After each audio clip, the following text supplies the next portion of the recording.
Chennai shopping mall Aadi blockbuster KG sale. KG చీరల ప్రారంభ ధర కేవలం 150 రూపాయలు మాత్రమే. కొన్ని ప్రత్యేక చీరలపై రెండవ చీర కేవలం 9 రూపాయలకే సొంతం చేసుకోండి. భారత అంతరిక్ష పరిశోధనా సంస్థ ఇస్రో ప్రస్తుతం ఒక ఊహించని సవాలును ఎదుర్కొంటోంది. అనుభవజ్ఞులైన శాస్త్రవేత్తలు సంస్థను వీడి వెళుతున్నారు.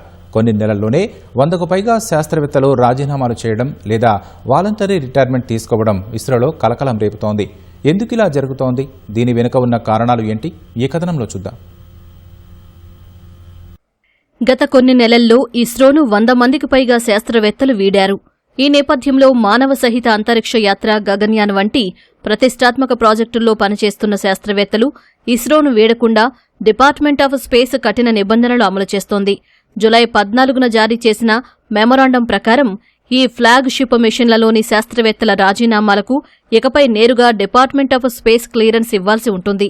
ఇస్రోలో ఉన్న 14,600 మంది ఉద్యోగులతో పోలిస్తే 100 మంది తక్కువే అయినా వారు సంస్థను వీడటం తీవ్ర ప్రభావం చూపుతోంది. చంద్రయాన్-3, గగన్యాన్ వంటి మిషన్లలో సంవత్సరాల పాటు పనిచేసిన వారి నైపుణ్యాన్ని కొత్త వారితో సులభంగా భర్తీ చేయడం సాధ్యం కాదని నిపుణులు భావిస్తున్నారు.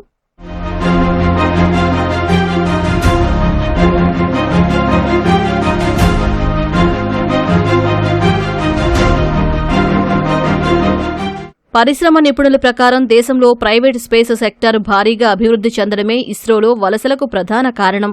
2020లో అంతరిక్ష రంగంలోకి ప్రైవేట్ సంస్థలను అనుమతించినప్పట్నుంచి Skyroot Aerospace, Agnikul Cosmos, Pixxel, Bellatrix, Dhruva space వంటి స్టార్టప్లు దూసుకుపోతున్నాయి. ఈ ప్రైవేటు కంపెనీలు శాస్త్రవేత్తలకు మెరుగైన జీతాలు, స్టాక్ ఆప్షన్లు, అలాగే కెరీర్లో వేగవంతమైన వృద్ధిని ఆఫర్ చేస్తున్నాయి. మాజీ ఇస్రో అధికారులు కూడా ఈ స్టార్టప్లకు మెంటార్లుగా లేదా వ్యవస్థాపకులుగా వ్యవహరిస్తూ టాలెంట్ను ఆకర్షించే ఎకోసిస్టమ్ను సృష్టిస్తున్నారు. కేవలం బయటి అవకాశాలే కాదు, ఇస్రో అంతర్గత పరిస్థితులు కూడా ఈ వలసలకు కారణమవుతున్నాయి. ఇటీవల Gaganyaan G1 test flight, SSLV-L1 వంటి ప్రతిష్టాత్మక ప్రయోగాలు షెడ్యూల్ కంటే ఆలస్యంగా నడుస్తున్నాయి. సంస్థలో నిర్ణయాలన్నీ చైర్మన్ ఆఫీస్కే కేంద్రీకృతం కావడం వల్ల ఆమోదాలు ఆలస్యమవుతున్నాయని, కార్యకలాపాల్లో స్వేచ్ఛ కరువైందని కొందరు అధికారులు ఆవేదన వ్యక్తం చేస్తున్నారు. ఈ సమస్యను పరిష్కరించడానికి అమెరికా అంతరిక్ష సంస్థ నాసా, యూరోపియన్ స్పేస్ ఏజెన్సీల తరహాలో ప్రాజెక్టు బేస్డ్ ఎంప్లాయ్మెంట్ మోడల్ను ఇస్రో పరిశీలించాలని సీనియర్ అధికారులు సూచిస్తున్నారు. శాశ్వత ఉద్యోగులతో పాటు కాంట్రాక్టు ప్రాతిపదికన సిబ్బందిని తీసుకునే నాసా హైబ్రిడ్ విధానం ఇస్రోకు కూడా మేలు చేస్తుందని నిపుణులు అభిప్రాయపడుతున్నారు.